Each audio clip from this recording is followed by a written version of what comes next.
आज वर्षों बाद रानी को देखा, देखते ही पुरानी यादें ताजा हो गई। हम दोनों साथ तो पढ़ते ही थे, लेकिन अच्छे पड़ोसी भी थे और दोस्त भी। बचपन से एक दूसरे को जानते थे, साथ खेलना, लड़ना, पढ़ना हो या बारिश में भीगना। थोड़े देर बाद बारिश शुरू हो गई है और मैं बारिश में भीगने से ज्यादा उसके मासूम से चेहरे को देखता और उसकी इसी मासूमियत पर मैं अपना दिल हरा हुआ था। मैं बचपन से उसे पसंद करता था, पर जवानी की दहलीज पर आते आते वो कब मेरा इश्क हो गई मुझे पता ही नहीं चला। बस डरता था अगर उससे इजहार कर दूंगा तो शायद वो मेरी दोस्त भी नहीं रहेगी। उसको खोने के डर से मैं उसको आज तक इजहार नहीं कर पाया कि मैं उससे बेपनाह इश्क करता हूँ। उसमें में एक अलग ही बात थी, जब भी बारिश होती एक भी मौका नहीं गवाती थी बारिश में नहाने का। और एक अजीब आदत भी थी, बारिश में नाच नाच कर गाना गाना। उसकी ऐसी हरकतों पे मुझे हंसी आती, उसकी हरकतों पर, और बहुत प्यार भी बहुत आता था। लॉन्ग ड्राइव लेकर सीधा आइसक्रीम पार्लर लेकर जाती मुझे।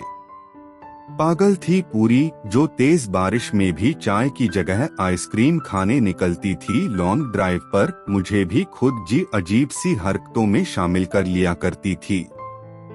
इसलिए मैं उसे बारिश में भीगी और ड्राइव पर जाने पर भगा ले जाने के कारण भीगी भागी लड़की ही कहता था।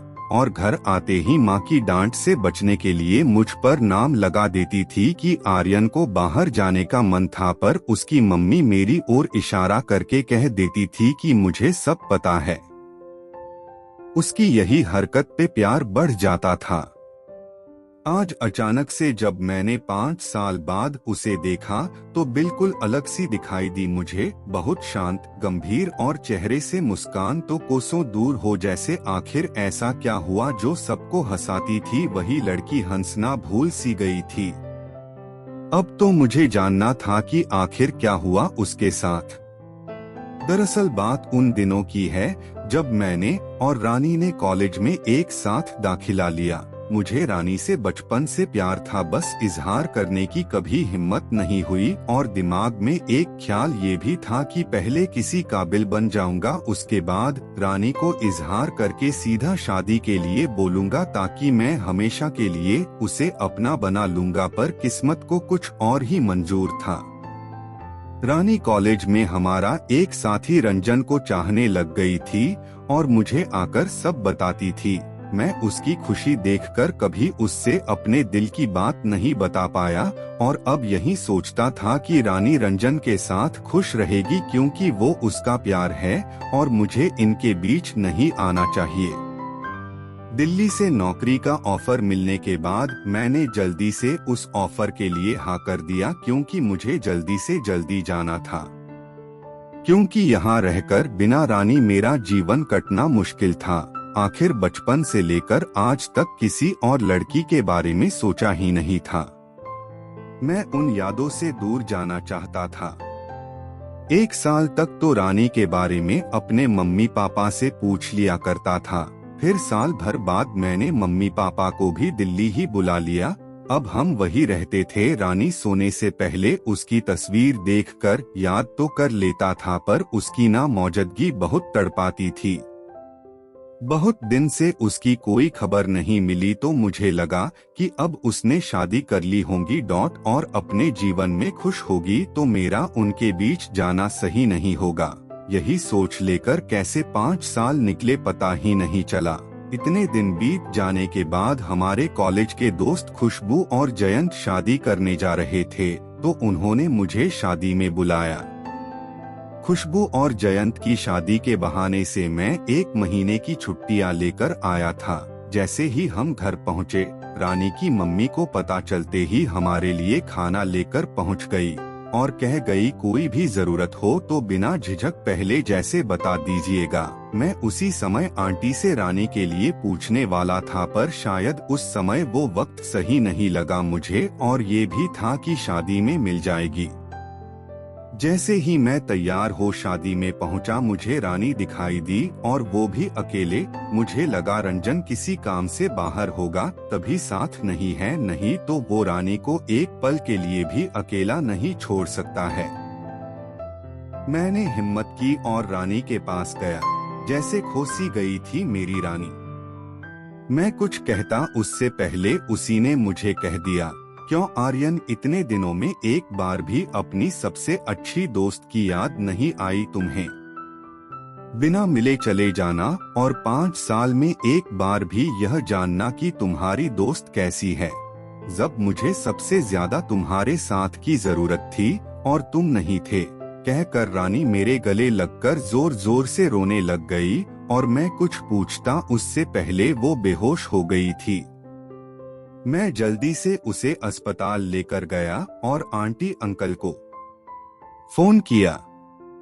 रानी को ऐसा क्या हुआ जो वो इतनी उदास थी का कारण पूछा तो अंकल आंटी ने बताया कि रंजन अब इस दुनिया में नहीं है। शादी के बाद जब हनीमून से लौट रहे थे तो रास्ते में भयंकर बारिश हुई और कार का बैलेंस बिगड़ जाने से रंजन और रानी का एक्सीडेंट हो गया और रंजन ने अस्पताल लाने से पहले ही दम तोड़ दिया। तब से रानी ने अपने आप को उसकी यादों में ही कैद कर लिया है और जिसे बारिश के आने से पहले बारिश का इंतजार होता था, आज वही बारिश को देखते ही डर जाती है, जैसे बारिश उसका सब कुछ छीन कर अपने साथ बहा ले गई हो। अब आर्यन को खुद पर गुस्सा आ रहा था कि आखिर वो रानी को इतना चाहता था तो कभी उसकी खबर क्यों नहीं ली, क्यों उससे दूर रहा जब उसे उसकी सबसे ज्यादा जरूरत थी। अब आर्यन ने ठान लिया वो अपनी रानी को पहले जैसी रानी बनाकर ही रहेगा और हमेशा के लिए उसका हाथ थाम लेगा। अब वो किसी भी हालत में उसकी खुशियां लाकर ही रहेगा। रानी को होश आ चुका था। आर्यन ने उसे बोलने को मना किया और आराम करने को कहा। उसने रानी को बता दिया कि अंकल आंटी ने उसे सब बता दिया है। रानी को अस्पताल से छुट्टी मिल गई थी। डॉक्टर ने रानी को जितना खुश रख सको रखने की हिदायत दी और कहा कि मानसिक स्वस्थ रखने के लिए इसे थोड़े दिन कहीं बाहर हिल स्टेशन ले जाओ ताकि ये मानसिक रूप से जल्दी स्वस्थ हो सके। अंकल आंटी, मम्मी डैडी और मैंने रानी को लेकर जम्मू कश्मीर जाने का मन बना लिया। वहाँ बहुत सुहावना मौसम था और वहाँ के प्राकृतिक नज़ारे मानो धरती का अंबर से मिलन अपनी चरम सीमा पर है। वो आसपास बर्फीले पहाड़, आसपास हरियाली और उस पर कभी ठंडी का मौसम तो कभी अचानक आई बरसात। बहुत अद्भुत नज़ारा था। लेकिन कहीं न कहीं रानी उस बात से अब तक उदास थी।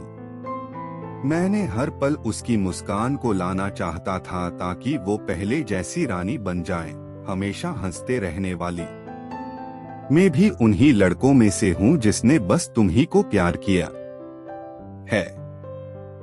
आगे जिंदगी बहुत बड़ी है और आर्यन जैसा हमसफर साथ होगा तो तुम्हारी जिंदगी संवर जाएगी। वो सब जानते हुए भी तुम्हें अपनाना चाहता है तो उसके प्रेम की क्या हद होंगी वो तुम सोच लो। इतना कहकर माथे पर प्यार भरा हाथ फेरकर वो चली गई। रानी ने खत खोला। खत में लिखा था, बचपन से लेकर आज तक मैंने किसी लड़की को बेइंतहा चाहा है तो वो बस तुम और सिर्फ तुम हो। ये सच है, मैंने तुम्हें कभी इजहार नहीं किया क्योंकि मुझे ये डर था कि अगर तुम्हें बुरा लगेगा तो मैं अपने बचपन के दोस्त को खो ना दूं और तुमसे बिना इजहार तो जी लेता, पर तुम्हारी नाराजगी से तो चैन से मर भी नहीं पाता। अगर इश्क इबादत है तो मैं सिर्फ तुम्हारी इबादत करता हूँ। कई बार मैंने तुम्हें अपने दिल की बात कहना चाही लेकिन हिम्मत नहीं कर पाया क्योंकि एक जिम्मेदार इंसान बनकर तुम्हें वो सारी खुशियाँ देना चाहता था जिसके लिए तुम बनी हो। और जब वो वक्त आया मैं तुम्हें कुछ कहता उससे पहले तुमने रंजन और तुम्हारे रिश्ते की बात मुझे बताई, फिर तो तुम्हारी खुशियों के लिए मुझे पीछे हटना ही था। तुमसे ज्यादा दुहक है मुझे क्योंकि वो मेरा दोस्त तो था ही पर मेरी जिंदगी की जिंदगी भी था, तो पर होने को तो कोई टाल नहीं सकता है। आज अगर तुमसे इजहार नहीं करता तो शायद मैं कभी अपने आप को माफ नहीं कर पाता। मेघा, क्योंकि जिसने हमेशा तुम्हारी मुस्कान के अलावा कुछ मांगा ही नहीं, रब से वो तुम्हें इस हाल में छोड़कर कैसे चला जाता। अब तुम्हारे हाथ में है, तुम अगर चाहोगी तो मैं जिंदगी के हर मोड़ पर तुम्हारे साथ चलना चाहता हूँ। नहीं तो हमारी दोस्ती तो है और रहेंगी, पर हाँ मैं कभी शादी नहीं करूँगा। शायद इसी आस में की उम्र के किसी भी मोड़ में तुम्हारा हाँ का जवाब आ। इसी उम्मीद में इस आर्यन को सुकून से मर जाना है। खत पढ़ते पढ़ते रानी के आंसू नहीं थम रहे थे और पूरी रात्रि सोचते सोचते कब आंख लगी पता ही नहीं चला। आर्यन कॉल का इंतजार करके रवाना हो चुका था। तेज बारिश थी। अचानक रानी की आंख खुली। उसने देखा आर्यन जा चुका है। उसने जल्दी से कार निकाली और एयरपोर्ट पहुंची।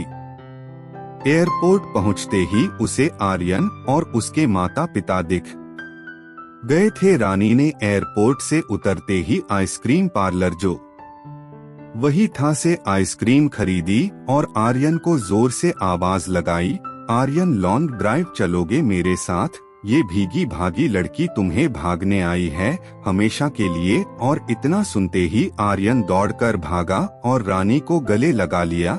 आर्यन के मम्मी पापा भी खुश थे और वो आर्यन को वहीं छोड़कर दिल्ली के लिए रवाना हो गए और कहकर गए कि बहू को लाने की तैयारी करने जा रहे हैं।